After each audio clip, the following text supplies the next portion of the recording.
کہ یہ اس ترمیم کے حوالے سے میاں صاحب کا مکمل گو اہیڈ تھا، مکمل میاں صاحب کا اس کے اوپر آشیرواد تھا۔ اب سنیں کہ مولانا نے کیا فرمایا ہے اس آئینی ترمیم کے بارے میں۔ اور انہوں نے میاں صاحب جس ترمیم کو آپ ذہن میں رکھیں کہ سپورٹ کر رہے ہیں، میاں صاحب جس کے لیے نمبر پورا کرنے کے لیے اپنے لوگوں کو کالز کر رہے ہیں، میاں صاحب جس کے لیے ووٹ پورا کرنے کے لیے مولانا فضل الرحمان کے گھر جانا چاہتے تھے، ان سے بھی چاہتے تھے کہ وہ ووٹ ڈالیں، میاں صاحب کو جس میں کوئی ایشو نہیں ہوا کہ اگر کوئی آزاد امیدوار یا پی ٹی آئی سے وابستگی رکھنے والے یا پی ٹی آئی کے ووٹ بینک سے جیت کرانے والے پارلیمنٹیرین کو اٹھا کے لیفٹ رائٹ کر کے غائب کر کے اس کی حمایت کھینچی چھینی جا سکتی ہے، تو میاں صاحب was okay on that, but he was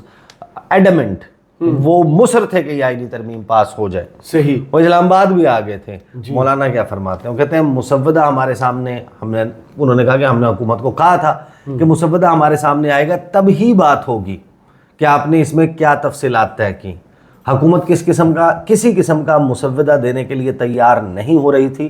غالباً ایک کاپی انہوں نے پیپلز پارٹی کو دی تھی۔ مولانا نے ایک ہی جملے کے ساتھ ایک اور جملہ ملا کے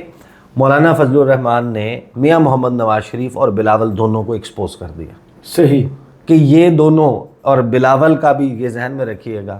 کہ بلاول نے اپنی ممکنہ چھوٹی سی وزارت عظمیٰ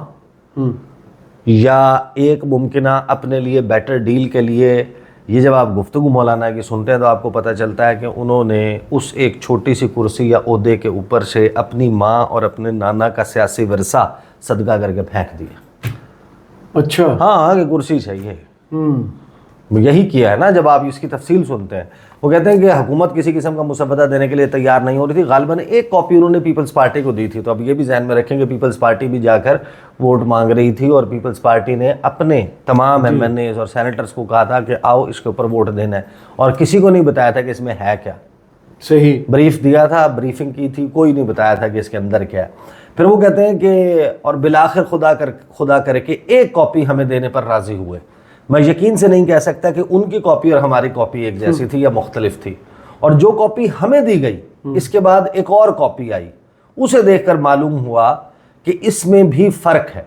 کچھ اس میں کاٹا گیا، کچھ اضافہ کیا گیا، جیسے کوئی تیاری ہی نہ ہو، اور ایوان سے توقع کر رہے تھے کہ ان کو سپورٹ کریں۔ خیر، جب ہمیں کاپی دی گئی اور ہمارے وکلاء نے اس کو دیکھا تو ہمیں بہت افسوس ہوا اس بات کا کہ آئین جو ہر شہری کے بنیادی حقوق کا تحفظ کرتا ہے، اور اس میں معمولی سا استثناء ہے، وہ بھی ملٹری کے حوالے سے، لیکن یہاں تو انسانی حقوق اور بنیادی حقوق کا دائرہ محدود کر دیا گیا تھا۔ یعنی میاں نواز شریف ایک ایسی آئینی ترمیم کے لیے مولانا فضل الرحمان کی حمایت کے لیے غٹرغوں کر رہے تھے کہ جس میں عام شہریوں کے بنیادی حقوق کا دائرہ، انسانی حقوق کا دائرہ جس آئین میں محدود کیا جا رہا تھا، اور ملٹری کے رول میں اضافہ کیا گیا۔ جو استثنائی چیز ہے اس کو توسیع دی گئی، یعنی کہ جو ملٹری کا استثناء ہے اس کو زیادہ پھیلایا گیا۔ پھر مولانا نے آگے چل کے اس کو ایکسپلین بھی کیا آرٹیکل 8 کے حوالے سے، فوجی عدالتوں کے حوالے سے، سویلینز کے فوجی ٹرائل کے حوالے سے، ملٹری ٹرائل کے حوالے سے۔ پھر مولانا نے دوسری جزئیات بھی ایکسپلین کی، لیکن انہوں نے کہا کہ اس کو توسیع دی گئی، اور جو آئین کا بنیادی انسانی حقوق کا چیپٹر ہے اس کو محدود کر دیا گیا۔ گویا یہ کہ جو آپ کو شخصی آزادیاں آئین پاکستان کے تحت حاصل ہیں، میاں محمد نواز شریف لندن والے پاکستان والے ہونے کے بعد، اور لندن سے پاکستان کا ایک کمفرٹیبل سفر طے کرنے کے لیے اپنے کیسز، اب تو یہی آپ کو سرکمسٹینشیل ایویڈنس بتاتا ہے نا کہ اپنے کیسز ختم کروانے کے لیے، بائیو میٹرک ایئرپورٹ پہ منگوانے کے لیے، ہائی کمشنر سے سی آف کروانے کے لیے، اپنا ڈپلومیٹک پاسپورٹ حاصل کرنے کے لیے، اپنی بیٹی کو وزیر اعلیٰ بنانے کے لیے، اپنے بھائی کو وزیر اعظم یا خود وزیر اعظم بننے کی خواہش رکھنے کے لیے، میاں صاحب کیا کچھ دان کرنے کے لیے، قربان کرنے کے لیے، اور پاکستان کے عوام کو بلی کا بکرا بنانے کے لیے کیسے تیار تھے۔ آپ پڑھیں اس کو۔ وہ کہتے ہیں کہ جو مولانا فضل الرحمان کہہ رہے ہیں کہ جو انسانی حقوق کا چیپٹر اس کو محدود کر دیا گیا، اسی طرح کورٹ کے حوالے سے، ججوں کی تقرری کے حوالے سے، یہاں تک کہ ہائی کورٹس کے ججوں کے تبادلے کے حوالے سے کہ اگر مجھے کسی جج پر اعتماد نہیں ہے یا میرے حق میں فیصلہ نہیں دے سکے گا تو اس کا فوراً تبادلہ کر دیں، یا یہ کہ اس سے کیس اٹھا کر فوراً دوسرے کو دے دیں۔ تو یہ چیزیں نظام کو بہت متاثر کرتی ہیں۔ ہم دیکھتے ہیں کئی دہائیوں سے ہم دیکھتے ہیں کہ مفاد کا لین دین ہمارے ملک کی سیاست بن گئی ہے۔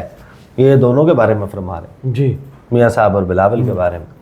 لیکن ہم نے نظریات، اصول اور قوم کی آواز کو تقویت دینے کی سیاست کی، اور ہر ایسی تجویز کو ہم نے مسترد کر دیا جو مفاد عامہ کے خلاف تھی۔ اب یہ ذہن میں رکھیں، انہوں نے کہا ہم نے ہر اس تجویز کو مسترد کر دیا جو مفاد عامہ کے خلاف تھی، اور اسد قیصر صاحب کے دیے ہوئے زہرانے سے باہر نکلتے ہوئے انہی مولانا فضل الرحمان نے کہا تھا کہ ہم نے پورا مسودہ مسترد کر دیا۔ جی، تو گویا یکسر مسترد کر دیا۔ تو جو چیز یکسر مسترد کر دی، اور جس میں مولانا کہہ رہے ہیں کہ ہر وہ شق، ہر وہ ترمیم جو مفاد عامہ کے خلاف تھی، ہم نے اس کو مسترد کر دیا۔ تو گویا جب آپ مکمل مسودہ مسترد کر رہے ہیں تو مولانا فضل الرحمان کے مطابق یہ پورے کا پورا ترمیم کا جو کام تھا یہ مفاد عامہ کے خلاف تھا، جو کہ میاں محمد نواز شریف چاہتے تھے کہ ہو جائے۔ بنیادی انسانی حقوق کی نفی کر رہی تھی، عدل و انصاف مہیا کرنے میں صرف حکومت کو تحفظ دینا تھا، اور اس کے علاوہ اگر عام آدمی کا کوئی مسئلہ ہو، ہم نے یہ تجویز اس لیے دی تھی کہ ایک تو میثاق جمہوریت میں فیڈرل کانسٹیٹیوشنل کورٹ کا تصور موجود ہے اور صراحت کے ساتھ لکھا گیا ہے، دوسرا یہ کہ سپریم کورٹ میں اس وقت عام لوگوں کے کیسز پینڈنگ پڑے ہیں، اور پورے ملک میں 24 لاکھ مقدمے پینڈنگ پڑے ہیں، تو نسلیں بھگتتی تھیں اس کو۔ تو اس حوالے سے ایک تجویز یہ تھی کہ وفاقی آئینی عدالت موجود ہو، جس میں سیاسی معاملات، آئینی معاملات، حکومت اور کسی ادارے کے درمیان کوئی معاملہ ہو جائے تو وہ اس کو نمٹاتے رہیں تاکہ پبلک کے کیسز چلتے رہیں۔ اس حوالے سے جو مسودہ ہمیں دیا گیا تھا اس وقت تک تو ان کے پاس اکثریت نہیں تھی، اور دار و مدار جمعیت علماء اسلام پر تھا۔ JUI نے واضح طور پر کہا کہ ہم مطمئن نہیں ہیں اور ہم اس مسودے کو ووٹ دینے سے معذوری کا اظہار کرتے ہیں۔ اب بلاول صاحب بھی تشریف لائے تھے ہمارے پاس، ان کے اور ہمارے درمیان بھی بات چیت ہوئی، اور اس بات پر اتفاق ہوا کہ ہم بھی ایک مسودہ بنا لیتے ہیں اور وہ بھی ایک ڈرافٹ بنا لیں، پھر ہم ایک دوسرے کے ساتھ شیئر کریں گے۔ ہم اتفاق رائے چاہتے ہیں، پارلیمنٹ کا کام یہی ہے کہ وہ قانون سازی کرے، ترامیم کرے، یہ ہماری جاب ہے۔ ہم اس پر کسی قسم کی قدغن بھی برداشت کرنے کے لیے تیار نہیں ہیں، لیکن اداروں کے درمیان اگر طاقت کا توازن بگڑتا ہے تو وہ بھی ملک کے نظام کو تہس نہس کر سکتا ہے، اور اس لیے ہم بھی اس بات پر زور دے رہے ہیں کہ ہر ادارے کا اپنا ایک دائرہ کار ہے جسے آئین متعین کرتا ہے، اور اگر ہر ادارہ خود کو اپنے دائرہ کار تک محدود رکھے تو اپنا اپنا کردار وہ خوش اسلوبی سے نبھائیں گے، ورنہ تو ایک ادارہ دوسرے ادارے کے مقابلے میں طاقتور بننے کی کوشش کرے گا، اور اس لڑائی میں ملک کمزور ہو جاتا ہے۔ جی، یہ کہا مولانا فضل الرحمان۔ اس کا مطلب یہ ہے کہ وہ یہ کہہ رہے ہیں کہ میاں محمد نواز شریف اور بلاول بھٹو زرداری، بے نظیر بھٹو کا بیٹا اور ووٹ کو عزت دو کا نعرہ لگانے والا میاں محمد نواز شریف، وہ اداروں کے دائرہ کار میں رد و بدل کر کے بقول مولانا فضل الرحمان پاکستان کی ملٹری کا دائرہ کار وسیع تر کرنا چاہتے تھے، اور پاکستان کی پارلیمنٹ کا کردار اور پاکستان کی عدالتوں کا کردار محدود کرنا چاہتے تھے۔ پھر آگے وہ یہ کہتے ہیں کہ چنانچہ آج ہم یہ دیکھ رہے ہیں، اور پھر بیپ لگ جاتا ہے ان کی گفتگو پہ، وہ کیا کر رہے ہیں تو آپ گیس کر سکتے ہیں۔ انہوں نے کہا فلاں نے انتخابات پر اثر انداز ہونے کی کوشش کی، اپنی مرضی کی حکومتیں لانے کی کوشش کی، اور اس کا نتیجہ یہ ہے کہ آج ملک کمزور ہو گیا ہے، اقتصاد کے لحاظ سے کمزور، انصاف کے لحاظ سے کمزور، عدالتوں کو مزید کمزور کیا جا رہا ہے۔ اور اس میں ایک بات انتہائی دکھی دل کے ساتھ کہہ رہا ہوں کہ میں نے اپنی زندگی میں وہ دن بھی دیکھے ہیں جب فوج کے خلاف کوئی بات سننے کو تیار نہیں تھا، اور آج بدقسمتی سے میں وہ دن بھی دیکھ رہا ہوں کہ فوج کے حق میں کوئی بات کرنے کو قبول نہیں کر رہا۔ ایسا کیوں ہے؟ ہمارے لیے بھی یہ دکھ کی بات ہے۔ ہم یہ سمجھتے ہیں کہ ہمارے اداروں کا احترام ہو، فوج کا احترام ہو، پارلیمنٹ کا، عدلیہ کا، پارلیمنٹیرینز کا احترام، اور وہ اپنے ضمیر کے مطابق کام کریں، اپنے دائرے کے اندر کام کریں، تو میرے خیال میں پھر ملک بھی طاقتور ہوگا، عوام بھی مطمئن ہوں گے، اور نظام بھی ٹھیک چلے گا۔ یہ پریکٹیکلی یہ جو گفتگو ہے، یہ والا حصہ، یہ میاں محمد نواز شریف پر چارج شیٹ ہے کہ لندن میں جب آپ بیٹھتے تھے، آپ کو عرفان صدیقی اور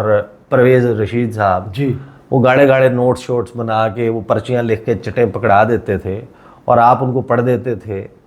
کیا آپ کو پتہ بھی تھا؟ اب تو سوال یہ بنتا ہے کہ آپ کو معلوم بھی تھا کہ آپ کیا پڑھ رہے ہیں؟ کیا آپ کو معلوم بھی تھا کہ اس کا مطلب کیا ہے؟ کیا آپ کو معلوم بھی ہے کہ آئین کیا ہے؟ کیا آپ کو معلوم بھی ہے کہ جمہوریت اور جمہوری اقدار کیا ہوتی ہیں؟ کہ اگر آپ اپنے خاص الخاص مولانا فضل الرحمان کے الفاظ میں اور ان کی تصویر کشی میں ایک ایسی ترمیم اور ایسا ترمیمی مسودہ جو بقول رانا ثناء اللہ آپ کی پارٹی کے پنجاب کے صدر اور آپ کے بھائی وزیر اعظم شہباز شریف کے جو مشیر خاص ہیں سیاسی معاملات میں، ان کے مطابق روئے رواں ہیں، جس کو یہ سب بتایا گیا ہے، جس سے اس سب کی تائید لی گئی ہے، جس سے اس سب کے اوپر مشاورت اور رہنمائی لی گئی ہے، گائیڈنس لی گئی ہے، اگر آپ اس کی پشت پر کھڑے ہیں، جس کے بارے میں یہ کہا جا رہا ہے کہ جو استثنائی معاملہ ہے پاکستان کی ملٹری کا، اس کو آپ بڑھا رہے ہیں، اور جو سویلینز ہیں عام شودر تو کم کریں، تو وہ جو عام شہری ہیں وہ کہاں میٹر کرتے ہیں، تو وہ ان کے انسانی حقوق، بنیادی حقوق میاں صاحب کہتے ہیں تو میرا کیس بھگتاؤ اور میرے بھائی انہوں پاسپورٹ اڑاؤ میں باہر جاؤں، وہ ہمارے سارے یعنی کہ یہ معاملات سیدھے کرو، ساڈے سیاسی دشمنوں نو نوڑ لو، تو باقی پھر ہم جو کہو گے کوگی مار دیں گے. تو میاں صاحب نے تو ویسے بھی ایک کوگی کا ایک ووٹ بھی ہے نا پاکستان کی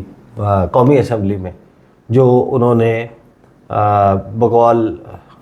سکندر سلطان راجہ کے صاحب کے جو فارم 47 ہے وہ جیتے ہوئے ہیں نشست.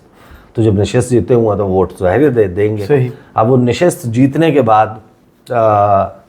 میاں صاحب جو ہیں وہ انہوں نے ووٹ دینا تھا، وہ اس کی پشت پہ کھڑے ہوئے تھے. البتہ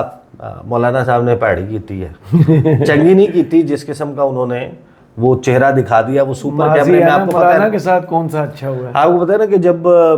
وہ جو کیمرے والی بات سے اختتام کر دیتے ہیں کہ وہ جس کیمرے کا ہم نے تذکرہ کیا تھا اس میں جب آپ اس کو زوم ان کرتے تھے نا تو پکسل پھٹ جاتے تھے، دھندلی ہو جاتی تھی تصویر، نظر ہی نہیں آتی تھی، کچھ پتہ ہی نہیں چلتا تھا. یہ جو سپر کیمرہ ہوتا ہے نا، اس میں آپ جتنا زوم ان کرتے ہیں آپ کے مسام تک، آپ کے خال و خد، آپ کے چہرے پر موجود سلوٹیں، بل، ہر چیز جو ہے وہ کھل کے سامنے آ جاتی ہے. اگر گڑھا ہے، اگر داغ ہے،